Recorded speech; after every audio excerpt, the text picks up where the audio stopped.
Hello and welcome to tutorial 194 in this series of tutorials and programs focusing on TradeStation EasyLanguage. I was asked by a Gold Pass member how you would go about creating a program, a tutorial, that when you click a bar, the program detects you've clicked that specific bar and then draws a vertical line to the right of the bar and to the left of the bar. And what I've also done is drawn one on the bar itself. As far as the inputs are concerned, if we just go to the study, I've actually made this. He asked for something like 26. I've made it so the number of bars in the gap between the central line and the right line and central and left line is a number. So I could change that to 5. I could change it to be perhaps slightly thinner, and I could change the style.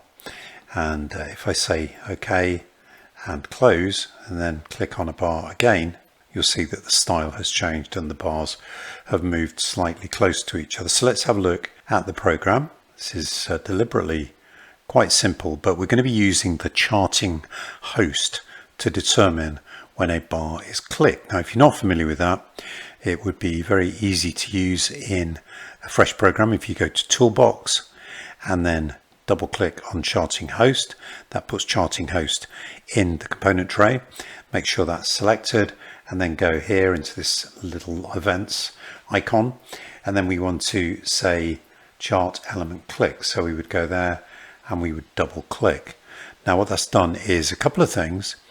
It's added some code here so that anything in here will be run when we click that element. What it's also done, if we were to go to the designer generated code, it's created some code here. Now we've already done that, so we don't need to use that, but that's how you would do it if you were doing it from scratch. So what I'm going to do is I'm going to delete this, and I'm also going to delete this. Otherwise we're going to get an error. Okay, so we've got some code that determines when a chart element is clicked, and then that runs an event. And what we do, the first thing we do in this event, we have a variable of the bar, which is the bar that's been clicked, a bar visual element, and then we detect if the element that has been clicked is a chart visual element dot bar. Could be something else. For example, if I click the period, you'll see we've got drawing object, background, etc.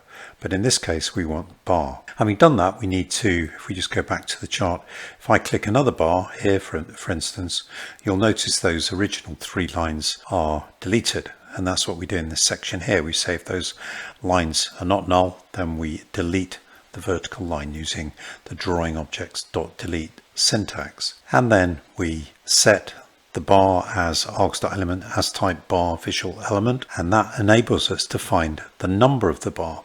What we want to do is create a bn point for the bar and then draw a vertical line, and we do that using bnPoint.create, and to find the actual number it's current bar minus bar.bars ago. Then we create the vertical line. Now vertical line, again, if you're not familiar with the syntax, if you right click and then go to the TradeStation vertical line class, it will show you all the various syntax that you can use. So we're creating it, we're setting the color, we're setting it to persist, we're setting the weight, we're setting the style, and then we're adding it to the chart. Now a couple of those I've set as inputs, the weight and the style.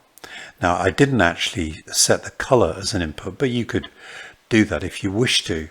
But if we did want to change it, you would simply click period and then you would get all the options that you want. So we might change the white to be blanched almond, for instance. And then we're just doing that separately for the 3 different vertical lines. It's going to verify that, go back to the chart, and you'll see now that we've got a slightly different colored middle line. So I hope you find this tutorial useful. If you're not part of the Markplex email list, then please go to markplex.com, join the email list, and also subscribe to wherever you are watching this video.